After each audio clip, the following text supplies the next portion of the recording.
been coming up here, as Mr. Armstrong has, for a long time.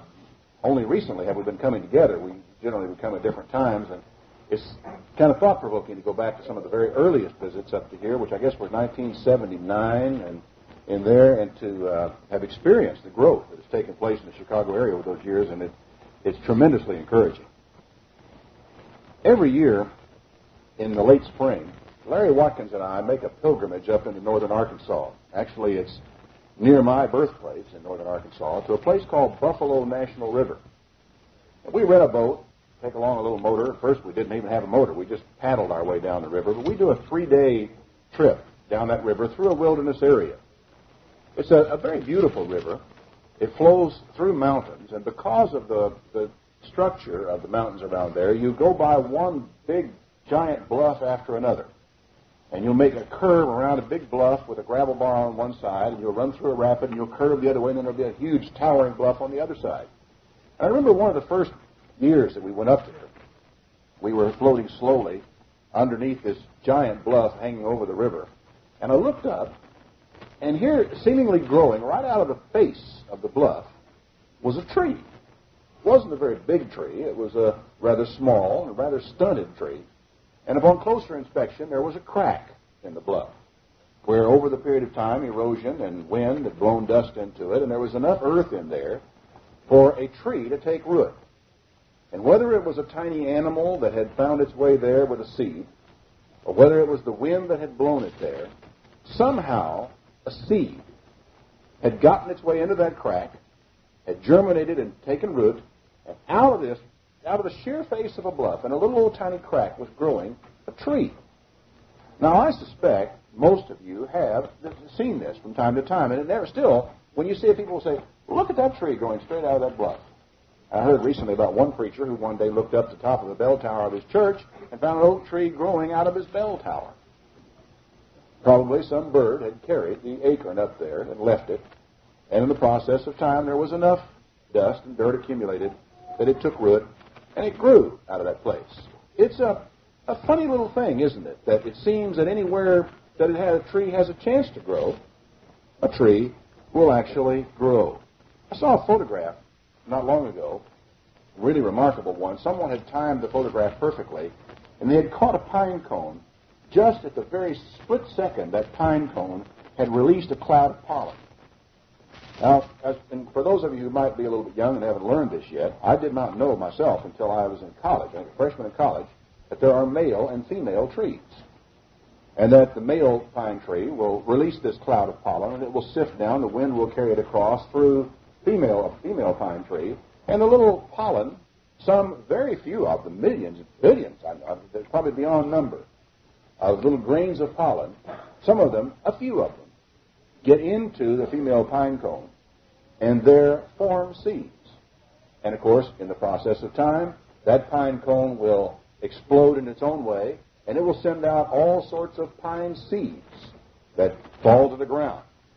The whole system strikes me as singularly inefficient when you think about it. Because of the amount of pollen that is let go, only a minuscule part of it ever has anything to do with reproducing the tree. And even when you have produced a seed, only a few of those seeds ever take root. A lot of them find their way into the stomachs of animals where they are digested. They form food for a part of the food chain. Some of them just fall in a place where they can't grow. Different things happen, but some do and some don't. Some of them find their way into cracks and crevices and form trees in the most illogical and unusual places. And I thought about it, and I thought nature's way of procreation does seem terribly inefficient and wasteful. Not long ago, I saw a fantastic film on how largemouth bass spawn. In the springtime, the male of the species make their way up into areas which are at the right depth and the right kind of a floor on the lake, and they begin to create beds. They just find a spot, and they begin to fan their tails. And they keep fanning, and they work their way around until they finally move the dust out and leave a little bit of gravel here, that's just in a little circular area that they sort of have maintained as a bed for spawning. And when the temperature of the water gets just right, the female will move in on top of the nest, and she will push out her eggs, and they will fall down into the crevices of the gravel that's there. The male, when he senses what she has done, of course, for a period of time before this takes place, the male and the female will lie right alongside of each other, and they will almost nuzzle one another, and that continual movement that they have against one another eventually causes her to eject her eggs. And shortly thereafter, he will eject sperm, which make their, in just a little cloud of white, make their way down in amongst the eggs and fertilize these eggs. In the process of time, they hatch, but before that happens, the brim and perch in the area make their way in. They eat eggs. The male will stay around the nest. The female goes somewhere else. And the male stays there, and he keeps fighting off the brim, although they'll come in from one side, and he'll run them off, and someone will race in from the other side, and they'll snatch away some of the eggs, and they'll be gone. So a lot of the eggs get eaten a long time before they ever hatch. But then they do hatch in their millions, and little tiny fish fly come out of these eggs and go scattering off into the different places where they find protection. Still more of these are eaten by brim, and by catfish, and by gar, and other kinds of predators that exist in that part of the lake and feed on them. And of course, as they get bigger and become more visible, more and more of the active predators of the lake feed on them. The slower fish, like catfish, don't get them very much anymore, but the brim still do. And they get a little larger still, and their own species begin to cannibalize them, until only a very, very small fraction of the, probably gets down to where about 1% of those that hatch ever reach maturity and become predators themselves. And again, it sort of seems in a way kind of wasteful. And yet, it's like a book that if a person would read it carefully, they actually can learn something about God.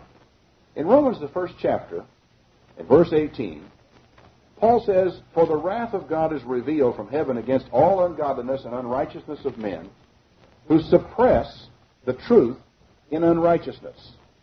He says, "That which could be known of God is manifest to them, for God has showed it to them." His point is really a simple one, that these men had known better, could have known better, but when the truth came up and looked them in the face, they suppressed it. But he says the truth of God, and about God, about the nature of God, and about what God is like, is written in a way that they can see it. He says that for the invisible things of him, from the creation of the world, are clearly seen, being understood by the things that are made, even his eternal power and Godhead, so that they are without excuse. In other words, not only is God knowable in this sense, but his nature is knowable. You see, what we call nature, this seemingly incredible, wasteful method of disseminating the seeds of trees or the propagation of species, these things that we call nature are the product of the nature of God. And they help us to understand something about God that we might otherwise have missed. Now, I want you to turn back with me to the 13th chapter of Matthew, to a parable that has, frankly, some rather disturbing implications. I think that oftentimes when we turn to parables like this, we are looking for one lesson or another, and we draw our lesson and we go on. And we don't consider the implications of some of the things that a parable like this has to say. The same day, we're told in Matthew 13, verse 1, Jesus went out of the house and sat by the seaside. And great multitudes were gathered together unto him, so that he went into a ship and sat, and the whole multitude stood on the seashore. And he spoke many things to them in parables, saying, Behold, a sower went forth to sow. And when he sowed, some seeds fell by the wayside, and the fowls came and devoured them. They devoured them up. Some fell on stony places where they didn't have much earth, and forthwith they sprang up, because they had no deepness of earth. And when the sun was up, they were scorched, and because they had no root, they withered away. And some fell among thorns, and the thorns sprung up and choked them. And others fell into good ground and brought forth fruit, some 100-fold, some 60-fold, and some 30-fold. Who has ears to hear, let him hear him. Now, over the years, I've heard this parable cited in numerous sermons and sermonettes in the church. In fact, I have been exhorted to see to it that I was fertile ground, although I was never entirely sure exactly how I was supposed to become fertile ground if I was rocky ground or if I was by the wayside, because the parable in its implications doesn't really seem to be about the preparation of soil or the selection of soil. In fact, an agriculturalist reading this would be kind of surprised by what he reads. Now, nature, as I said, is very indiscriminate in the scattering and spreading of seeds. In fact, it is almost totally indiscriminate. And you can find a tree, as I pointed out, growing anywhere, it seems. Just to find a crack in a rock, just a little bitty layer of soil, almost nothing. And a tree can take root and a tree can grow and might someday split the rock. This is nature, very indiscriminate. But now seed, for me, when I think in terms of planting seed is an item that I have to pay for. I either pay for it in terms of work and sweat and getting a hold of it and growing it and beginning and maybe harvesting it, preparing it, selecting it, and so forth, or I go down to the store and I write out a check for $25 and I walk out of there with a small package of grass seed that I can hold in one little hand to go out and plant in my yard. Centipede. It's very expensive grass seed. It makes a very nice yard. So I've been working on it now for 3 years or so. But it's expensive. Now, it doesn't make any sense to me to sow that seed among rocks. It sure doesn't make any sense for me to sow it on my sidewalk. It makes no sense at all for me to throw it out in the street. It makes no sense at all to put it in the gutters where the next rain shower is going to wash it down into the lake. But isn't that what this says? That a sower who has seed that he's gotten in hand goes out to sow, and he just throws the seed, scatters the seed, and it falls on rocks, and it falls on the wayside, it falls in the roadway.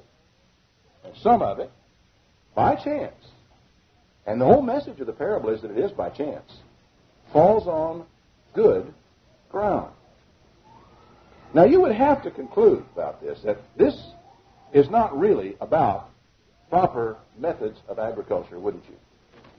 This obviously has to do with something else. You would have to conclude that this sower is operating on a different theology of seed sowing, or philosophy of seed sowing, from what I would be if I were trying to build a lawn, or what you would be if you were trying to grow a crop. If you're trying to grow a crop, you're going to prepare your field. You're going to look for soil. You want to fertilize the soil. You want to be sure the soil is moist. And you're going to go to great lengths to be sure that everything is taken care of, and you're going to try to put your seed, your valuable seed that you got at great difficulty, in exactly the right place. What's this all about? Well, obviously, it's not about farming. It's about something very different. It's about the propagation of the message of Jesus Christ. Everybody knows that. But not everybody has really paid attention to the message that is contained in here, that the propagation of the gospel is just as indiscriminate as nature is in the sowing of its seeds. In fact, nature seems to be totally indiscriminate, and God also is indiscriminate in where he will allow his gospel to go. It is almost as though you would say, you know, you never can tell where a tree might grow. So let's take a chance. You know, we have often had down in Tyler planning discussions about our work and about what we ought to do with the resources that come our way. Well, we will have, probably by the time this year is out, something total in excess of $2 million that will have come to us in the course of a year.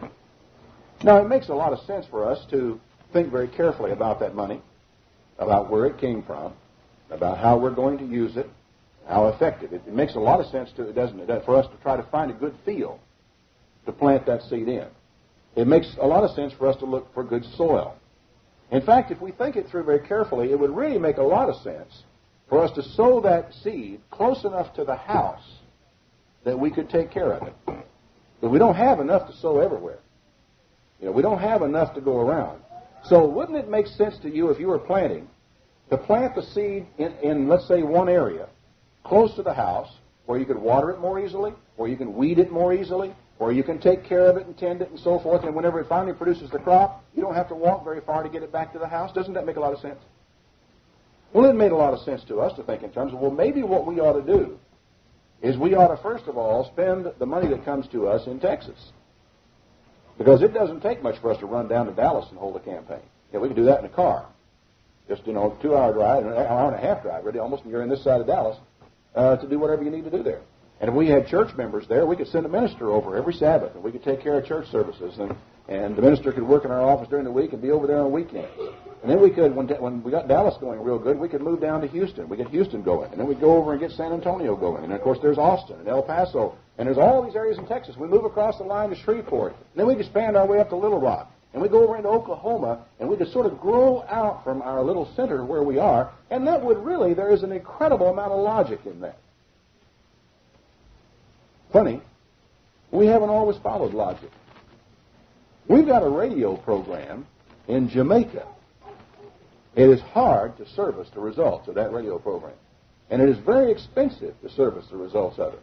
It costs us a lot more money to send a booklet to somebody in Jamaica than it does to send a booklet to somebody in Dallas or in Tyler. In Tyler, we can come by the office and pick it up. And it doesn't really cost us any more money to send a booklet to you here in Chicago than it does to send it to Dallas. So here in the United States, we can do a lot.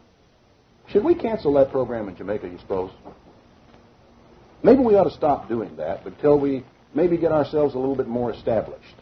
Maybe we ought to take care of things at home before we start going overseas. Do you suppose we might be making a mistake there? Well, you see, we were so dumb that having made that mistake, we took Radio Caroline in England. Now, over the last year, we've added 600 people to the mailing list in England. That money spent in this country probably would have put 1,500 people on the mailing list. Maybe we shouldn't have done that. Maybe it would have been smarter for us to have done our work at home before we started trying to go overseas. Well, Mr. Armstrong and I have this funny feeling about England. You know, we just have this funny feeling about England and, in a sense, about the foreign work. In 1969, when Mr. Armstrong brought me back from England to work with him in the foreign work, he was the director of the foreign work of the Worldwide Church of God. He was the one that I guess had been in charge of it from the time there was a foreign work, and his heart was very much in that work. My heart came to be in it very much. I had lived in England for nearly 7 years. And when I came back to the States and began to work with him and finally became the vice president for the foreign work in the Worldwide Church of God, gave my life to it for about 4 years. And to this day, I hearken back to some of the best time of my whole ministerial career is the time working with those people in the overseas offices because of the enthusiasm and the joy and the gratitude. There was nothing as encouraging in many ways as visiting someplace like the Philippines. And you find these people of very, very meager economic means who there isn't any way, if you know, from now until the time Christ returned, if he waited for 200 years, that the work of God could ever have achieved any economic benefit from having done things in the Philippines, which we then could harvest and take somewhere else to do more work with. The Philippines, as many other parts of the world are an absolute bottomless pit financially. It doesn't make any difference how much money you put into them, you will never get a dime out of it. But there's a funny thing happens when you put money into someplace like the Philippines. People get converted in rather large numbers and to a rather deep degree. It is really an experience that's hard to describe for you to stand in the middle of a congregation of about 500 people in Manila, open up that old Bible hymnal, and have them singing exactly the same songs you hear everywhere else in the Church of God around the world, only doing it better than most of our congregations do. Just rattling the walls with this incredible enthusiasm and in a Filipino accent. It makes every hair, as it were, on your body stand up to think in terms of that. But you know, that was all a waste in a lot of ways. Because we couldn't follow up on it effectively. And here we are in the Church of God International now, all these years later, and we got to work in the Philippines that we're trying to help. And it doesn't make any sense at all, economically. But then you see, the way in which bass propagate doesn't make much sense either. And neither does the way in which pine trees proliferate make much sense. And neither does the way in which most of the things in nature grow and propagate and spread and seed themselves and reseed themselves. It's not the way I would do it. But oddly enough, it is the way God chose to do it. Now here comes Jesus, and he talks to a bunch of people about, no, not about agriculture, about doing the work. And when he got through with this, his disciples came to him and says, "Why do you speak to these people in parables?" He said, "Well, because it's given to you to know the mysteries of the kingdom of heaven, but to them it's not given. For whoever has, to him shall be given, and he shall have more abundance. And whoever has not, from him shall be taken away even what he has. Therefore I speak to them in parables, because seeing they see not, hearing they hear not, neither do they understand. And in them is fulfilled the prophecy of Isaiah, which says, By hearing you shall hear and shall not understand, seeing you shall see and not perceive." And he goes on to explain the things about parables, and we've done that at great length. But let's pass on down to the explanation of the parable. "Hear therefore the parable of the sower. When anyone hears the word of the kingdom and does not understand it, then comes the wicked one and catches away what was sown in his heart. This is he that received seed along the road. He that received the seed into stony places, the same as he that hears the word and immediately with joy receives it. But he has no root in himself and endures for a while, and when tribulation or persecution arises because of the word, by and by he is offended, falls away." Here we have two categories of major waste. Just total waste. Then he comes on with a third one. He said, "He that received the seed among thorns." Now, why in the world are we sowing seed among thorns? But we are. He said, "He that receives seed among thorns is he that hears the word, and the care of the world, the deceitfulness of riches, choke the word, and it becomes unfruitful. But he that receives the seed into good ground is he that hears the word and understands it, and which bears fruit and brings forth some 100-fold, some 60, and some 30. How do we cope with failure in spreading the seed around? Because we have to. It is so frustrating, frankly, for a preacher, for a pastor, for an evangelist, to do his best, do his work, to see a group of people like this come along, and then somewhere, somehow downstream, for one reason or another, people here and there drop out. They just disappear. And it may be because of pressures of a job or family. It may be because of dissension or a disharmonious situation in the church, and oftentimes that's used as an excuse on their part because they have no depth in themselves. They go for one reason or another. It makes you wonder, was it ever worthwhile to give that seed to them in the first place? And do you somehow fail when people leave your congregation for their reasons? You can feel that way. You can assume that. And frankly, I suppose it's only natural that we should feel some sense of defeat or of failure. But if we had in this congregation here today, everyone who has ever attended the CGI congregation in Chicago and has dropped out, we have them all back today. Harold, could we find a room big enough in this hotel to put them all in one room? No. But look at what we do have. You have to realize that just in the process of a pine tree propagating itself, there's an enormous amount of loss. And I'm not suggesting that we should take that with the sanguinely, that we're cold-blooded about it, that we're not affected by it and we're not bothered. What I am saying is you have got to come to expect it. You've got to come to realize it. And you have got to come to realize that no matter how well you do your job, some people will fail. And it doesn't necessarily mean that you have failed. There's an interesting scripture. I want to take you back to it because one of the most frustrated prophets who ever walked the face of the earth was a man named Ezekiel. In Ezekiel, the 2nd chapter, and for all of you who want to be a prophet, one of the first places I think you should read before you consider that occupation is Ezekiel's book, because it was a rather tough road that he had to hoe. In Ezekiel, the 2nd chapter, he said to me, "Son of man, stand upon your feet. I want to speak to you." The Spirit entered into me, and when he spoke to me, and he set me upon my feet, and I heard him. And he said to me, "Son of man, I am sending you to the children of Israel, to a rebellious nation that has rebelled against me. They and their fathers have transgressed against me, even to this day. They are impudent children and stiff-hearted. I am sending them to you, and you're going to say, 'Thus saith the Lord.'" Now I ask you, what sort of soil do you suppose he had? God says, here is a field of rocks. And I want you to go out here and sow seed in a field of rocks. Now, that's enough to send your heart right down into your boots. It's not going to do any good to sow this stuff out here. Nothing's going to happen. In fact, listen to what he tells him. He said, they're impudent. They're not going to listen to you. You're going to say, thus saith the Lord, and they, whether they will hear or whether they will forbear, for they are a rebellious house, yet they will know that there has been a prophet among them. He had to do it. He had it to do. Because in the end analysis, there was no way of knowing whether or not one seed or 5 out of 1,000,000 that were planted might grow, but it was God's intent that the whole field be sown with whatever number of seed that it took, and with whatever level of waste and inefficiency might have been involved in it. It has a job that he wanted done.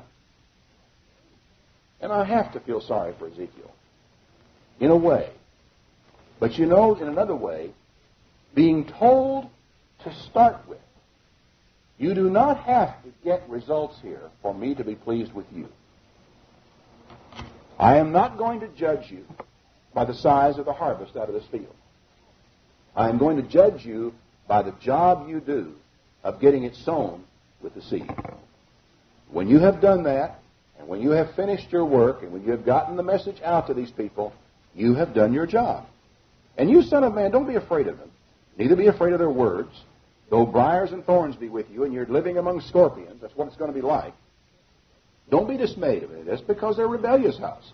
You shall speak my words to them. And they, whether they will listen or whether they will not, for they are most rebellious. But you, son of man, hear what I say unto you. You don't be rebellious. You do the job. And he was given his message and sent forth to preach. And I read that, and I have to understand that sometimes we do a job, and the results are not necessarily what we anticipate. Now, you have to kind of think a little bit about, when we come up here as we have this weekend to do a campaign, how does a campaign fit into all this seed sowing and so forth? Oddly enough, a campaign, as we do campaigns, are not a part of the seed sowing phase at all. It's really a rather different situation altogether. For you see, when you sow seed, I am here, I have seed, and I throw the seed to where the people are. In other words, it goes out to them.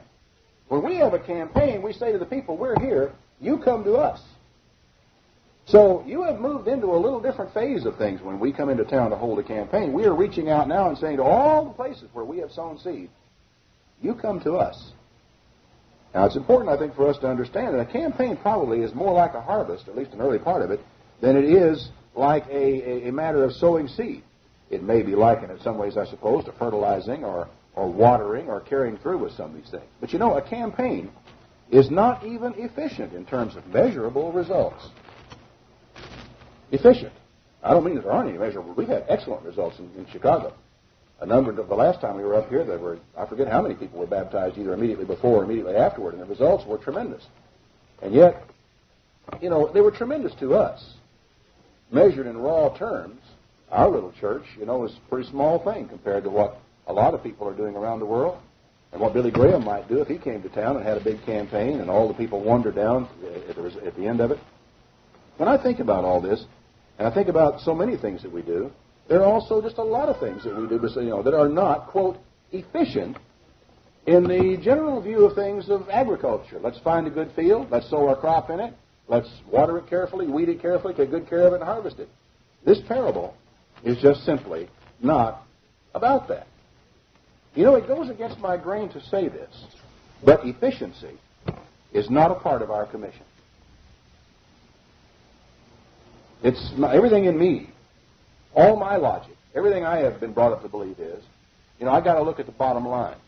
And I've got to look at what it costs me to get from here to the bottom line. And I've got to evaluate and try to do the best job I can, an efficient job. But the funny thing about it, efficiency is not part of the commission.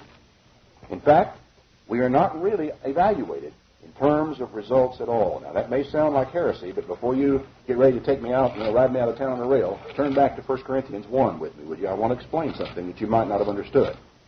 I'm sorry, not 1 Corinthians 1, 1 Corinthians 3. beginning in verse 1. He said, I, brethren, could not speak to you as to spiritual, but as unto carnal, even as unto babes in Christ. I have fed you with milk and not with meat, because up until this time you were just not able to bear it. In fact, even now, you're really not able to handle what I want to say to you. For you're carnal. For whereas there's among you envying, and strife, and divisions, aren't you carnal? Now, I would have to say, by the definition Paul used for carnal, if he were writing to us today, he would say, aren't you folks carnal? And I'd have to say, well, yeah, I'm afraid we are. But while one says, I am of Paul, another, I am of Apollos, aren't you carnal? Who is Paul? And who is Apollos but ministers by whom you believe? Now, he's dealing with one set of problems, a set of problems that we don't face in the same way in the Church of God International, but they had a big problem with politics and with power politics and leadership squabbles in the church. He said, now, who are these people? They are ministers by whom you believe, even as the Lord gave to every man. I have planted, Apollos has watered, but God gives the increase. Now, that is a very simple statement. And if you just take any look at it at all, you have to understand some things, some very important things out of it. The man who goes out and plants the seed and then goes on his way can hardly be held accountable for the efficiency of the whole operation and can hardly be evaluated in terms of the results or the yield of the crop. For in a sense, he is very dependent upon the man who comes along behind him and waters. If he doesn't water well, or he doesn't water evenly, or he doesn't water often, the yield of that crop is going to drop dramatically. Whose fault is that? You don't blame the man who sowed for that. And, of course, the man who comes along to do the watering, if the seed was not there, or it wasn't well sown, or it was put too deep, or it was put too shallow, the yield is going to drop, and who's responsible for that? Now, all these agricultural analogies and similes that are used here are useful up to a point. But do you realize what he is saying and what he's driving at here? The bottom line, we're prone to call it in our society, the question of results is in the hand of God. It is God who gives the increase. That those people who were baptized the last time we were here for a campaign were fruit that was born by Jesus Christ. We are evaluated, to be sure, and we are judged, to be sure. But we are judged according to the job that's put in our hand to do. That is sowing seed. That is watering. That is harvesting. That is taking care of the task of dealing with and working with and helping new people who may come to God's church. And he said, he continues his theme. He says, so then, neither is he that plants anything, neither is he that waters anything, but God who gives the increase. Now he that plants and he that waters are one, and every man shall receive his own reward according to his own labor. For we are laborers together with God. You are God's husbandry, you are God's building. Notice, we are rewarded according to our labor. We are prone to think in terms of bottom line, in terms of results. And yet, we are going to be called upon to do occasionally some very inefficient things. We're going to be called upon sometimes to be taken advantage of. I couldn't help but think of this when we were talking a little bit at lunch today about the problem of helping needy people in the church. I've often been troubled by this feeling that comes upon me sometimes when I'm dealing with a person who is down and out or down on his luck and things have gone bad for him and he's needing some help and he's here with his hat in his hand and saying, you know, brother, could you spare a dime? Although in this case nowadays it's getting to be a little more than that. And I think to myself about, you know, I know what this guy's going to do when I give him the money. I know he's going to, instead of going out and buying a sandwich and a cup of coffee, like he's saying, he's going to go down and buy a bottle of wine. And there's a tendency on my part to just withhold on that. The tendency also exists when someone calls on the phone, and I don't know him from anybody. He says, we were just driving through your town, and our car broke down on the highway out here, and I've got to have a set of, you know, another tire or another part, or I've got to have this, and I've got my wife and my children with me, and I'm out of money, and I'm just wondering if you could help. And you sit there and you think, why me? You know, why has this come my way? And I asked one fellow, why'd you call us? He said, well, I'm just going down the Yellow Pages. This happens from time to time. We had a black lady from the north side of Tyler call us up once. And she said she didn't have any food in the house. She had 3 children. And it was in wintertime, and it was cold, and she was all concerned. And I said, well, how did you happen to call us? Because I'd never heard of it before. Again, she had gone down through the yellow pages, and she was just being turned down by church after church after church. And I faced the question of, what do I do with this lady? Because this could be fraud, could be who knows what. Well, we talked to some of the ladies around the office, and some of them went down and bought some groceries, and took by and left them at her house and went our way. And I've thought about this in terms of when the time comes to help people, what are the results we're looking for? What is it we're expecting to happen? What do we want in the way of results? And I came to the conclusion that in God's eyes, when the time comes for me to stand on a sea of glass to be in the presence of God, and I'm going to be judged for my works, I would a lot rather be in the position of having been taken advantage of by some deadbeats than I would of having taken a chance on turning down somebody who was really in need. And sometimes the results we're looking for in case of helping poor people is a full belly. And there are no more results than that involved in it. And you see, sometimes in preaching the gospel, we are after no more results than to have some person hear the gospel. And that may be all the results that we can hope for. Now, there's another aspect of this. You can start to cope with your frustration by developing a hardness and by developing an attitude of saying, well, it doesn't matter whether people hear you or not, and we don't care whether they listen or not. We're just going to throw it out there, and it's up to them what they do with it, and that's not healthy either. But on the other hand, we do have to realize and make a distinction between what our job is and what our job is not. Paul talked about being evaluated by your work. And when it comes down to the question of preaching the gospel and getting the gospel out, we do have to really give attention to that aspect of it, our work, and not necessarily get our minds on the bottom line. Now, I'm not saying all this to prepare you for what I might think would be a poor showing in the campaign tomorrow. I don't want anybody to ever get that thought in their mind. This is a thought that has been on my mind for months. As I have thought in terms of our preoccupation sometimes with the bottom line, our preoccupation with numbers, our preoccupation with sometimes doing things close to home.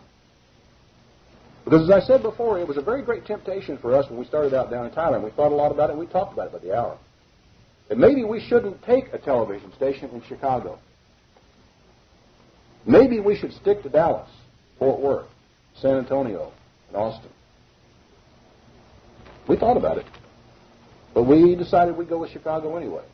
And I trust that you folks are happy that we did. And I'm saying all this to you today to say this. It's important for you not to think in terms of Chicago, as we didn't think in terms of Texas. It's just as important for you not to think home, as we didn't think home. It's just as important for you to reach out to the world and think in terms of reaching out to the whole nation, as it is important for you to think in terms of your community. The seed is not always planted close to home. It is not always planted in good soil. It is not always planted where you think it ought to go. It has to be scattered. And that scattering, as I said before, can be very, very inefficient. You know, when Philip went up to Samaria and preached the gospel there, it was not a part of the church's master plan. The church had not sat down and thought this thing out and worked out a plan. Now, we're going to work right around Jerusalem here, and we're going to do this, and we get to the next 5 years, we're going to send some people on up into Samaria. The church was essentially doing their work right in their own backyard and going nowhere. And it took persecution to get them out of there. It came to a point in time where persecution arose against the church. And a man named Saul was going into houses and wreaking havoc with everybody out there. And they scattered the whole church all over the whole region like you'd taken 2 handfuls of seed and just threw them as far as you could. And they went everywhere, we're told in Acts the 8th chapter. Everywhere. Preaching the gospel wherever they went, because the church at that time couldn't keep their mouths shut about the gospel. Wherever they were, the gospel went. One of them, who was a deacon named Philip, wound up in Samaria, of all places. And he preached. And people began to believe him and listen to him and repent and be converted. Seeds scattered all over the place up here began to take root and grow till the apostles had to go up there and give them some support. But it was not a part of any master plan. And it could just as easily have happened that Philip could have gone into a city and preached his head off and his heart out, and absolutely nothing happened at all. Paul faced that in Athens. Worked his head, preached, nothing happened. Just a bunch of intellectual types who just enjoyed listening and give us some more, we want to hear some new thing, and he preached away, nothing happened.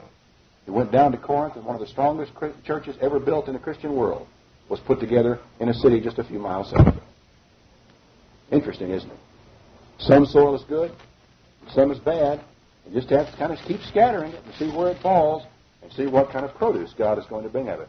And what's interesting about this to me is, after all this time and all this work, he's gone up there as a result of persecution, and he's preaching the gospel and scattering seeds, and the apostles have come up to give him some backup on it. That after all that was said and done, an angel came to Philip and says, I want you to go down south to a place that I'm going to show you. So Philip picks himself up and goes charging off down to the south. And he's standing alongside a road one day, and one lone man comes along in his chariot. He's an Ethiopian who's been to visit Jerusalem. And he's sitting there reading out of the scroll of Isaiah. And Philip says, do you understand what you're reading? How can I, he asked, unless some man should show me. So he invited Philip to come up in his chariot as they went on their way, and Philip started right where he was in Isaiah and began to preach Christ to the man. One man, just spreading the seed right here in this one place. Here I am. Let's put it here. As they went along their way, they came to a watering hole, and the Ethiopian says, wait, here's water. What hinders me to be baptized? He said, if you believe with all your heart, nothing. He said, I believe. So they got down in the water and they baptized this man. And then Philip was caught away, we're told. And the Ethiopian eunuch went all the way back to his country and was all alone. He came to be one seed, and he produced one tree, growing out of, as it were, the side of a bluff, all by himself, stunted perhaps because he was out of contact, because there wasn't enough soil, maybe because there wasn't enough rain, but he was there, and he was in existence. And you know, even those little trees, growing out of the side of rocks, produce cones, pollen, and make seeds. Even those little trees do. And up there on the Buffalo River, I'm going to go back up there, hopefully, God willing, next spring. And I expect that same little tree will be growing right out of the same side of that same bluff, barring some calamity or boulder that's fallen on it by this time. It will still be there, and it'll be stunted because of where it's located, but it will be alive. And it will, this next year as it did this year, it will produce its seeds or its pollen as it does year in and year out. And you know, and in its obscure way, it will continue to preach the gospel of Jesus Christ until he returns.